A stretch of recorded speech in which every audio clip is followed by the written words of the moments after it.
ఎప్పుడూ కోపంతో ఉండేటటువంటి యజమాని ఇంట్లో ఉన్నాడనుకోండి, ఆ భార్యకి సంతోషం ఉండదు. ఎప్పుడూ ఏదో భయం భయంగా ఉంటుంటుంది. ఎక్కడ ఏ పొరపాటు దొల్లుతుందో, ఏ చిన్న తప్పు జరుగుతుందో, ఆ చిన్న తప్పుకు ఆయన ఎంత కేకలేసేస్తాడో, ఎంత క్రోధానికి వశపడిపోతాడో మీరు చూడండి. పాపం జీవితాంతం బతికున్న నాళ్ళు భర్త సంతోషంగా తినాలని వండి పెడుతుంది.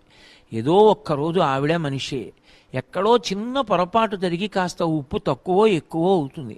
అంత మాత్రం చేత కంచాలు విసిరేసి భార్యని పట్టు కొట్టేసి తిట్టేసి నానా రభస చెయ్యక్కర్లేదు. ఇంట్లో అంత కోపంతో ఉండేటటువంటి వ్యక్తి ఒక్కడున్నా చాలు. అది తండ్రి కావచ్చు, తల్లి కావచ్చు, బిడ్డలు కావచ్చు, తాత కావచ్చు. ఆ ఇంట్లో వాతావరణం భయంతోటి ఉద్విగ్నతతోటి ఉంటుంది. ఏమంటే ఏమొస్తుందో మాట్లాడడానికి భయపడి.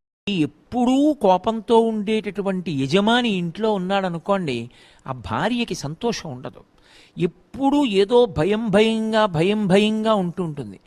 ఎక్కడ ఏ పొరపాటు దొల్లుతుందో, ఏ చిన్న తప్పు జరుగుతుందో, ఆ చిన్న తప్పుకు ఆయన ఎంత కేకలేసేస్తాడో, ఎంత క్రోధానికి వశపడిపోతాడో మీరు చూడండి.